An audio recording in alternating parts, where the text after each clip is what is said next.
सबसे पहले priority road safety के लिए थी और रोड सेफ्टी में 2024 का जो ये आ रहा है उसमें 1,80,000 मौतें हुई है। 30,000 लोगों की मौतें जो है वो हेलमेट न पहनने के कारण हुई है। दूसरी गंभीर बात यह है कि 18 से 34 वयोगट में 66% मौतें हुई है। हमारे स्कूल और कॉलेज के सामने एग्जिट एंट्री पॉइंट में उसकी ठीक व्यवस्था न होने के कारण 10,000 बच्चों की मौतें हुई है। हमारी स्कूल के लिए जो ऑटो रिक्शा है और जो मिनी बस है उसके बारे में भी हमने नियम बनाए ताकि इसके एक्सीडेंट में बड़े प्रमाण पर मौतें हुई है। तो पहली बात तो रोड सेफ्टी, इस विषय पर काफ़ी डिटेल में चर्चा हुई और ब्लैक स्पॉट्स को आइडेंटिफाई करना, रोड इंजीनियरिंग, ऑटोमोबाइल इंजीनियरिंग में हमने सुधार किए हैं और ड्राइवर्स के बारे में लेन डिसिप्लिन है। बाद में सिग्नल का कानून के प्रति आदर और सम्मान रखने के लिए ड्राइविंग लाइसेंस के न होने के कारण ऐसे भी लोगों ने गाड़ियां चलाई, उसके कारण भी करीब 3,000 मौतें हुई है।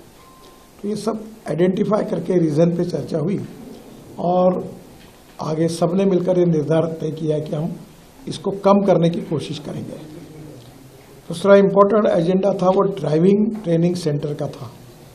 हमारे देश में 22 लाख ड्राइवर्स की कमी है और उसके ऊपर भी आज हमने एक नई पॉलिसी बनाई है और वो पॉलिसी जो है इस किताब में जो आपको देंगे तो ये भी चर्चा उसमें हुई।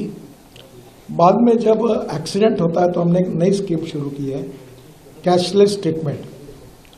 और एक्सीडेंट होने के बाद तुरंत 24 घंटे के अंदर जैसे पुलिस में इंफॉर्मेशन जाएगी तो डॉक्टर जो होगा उसको, जो पेशेंट एडमिट होगा उसको 7 दिन तक ट्रीटमेंट का खर्चा या मैक्सिमम अप टू 1.5 लाख रुपए हम तुरंत देंगे उसकी ट्रीटमेंट के लिए।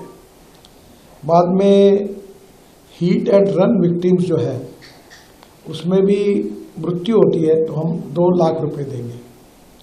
इसके साथ साथ ये कैशलेस ट्रीटमेंट में हमने पायलट प्रोजेक्ट कुछ राज्यों में किए, कुछ कमियां ध्यान में आई, उसको सुधार कर अब नए आदेश हम वितरित करेंगे और ये भी निश्चित रूप से उपयोगी होगा। IIT मद्रास ने एक अच्छा ऐप तैयार किया है जिसमें ट्रांसपोर्ट सेक्टर को एक प्रकार जो अनेक रिफॉर्म है वो सब उसमें आए हैं, तो उसको भी लॉन्च किया गया। हम सर्कुलेशन इकोनॉमी को प्रधानमंत्री जी ने बहुत प्राधान्य दिया है और इसलिए स्क्रैपिंग पॉलिसी, इसके बारे में डिटेल चर्चा हुई।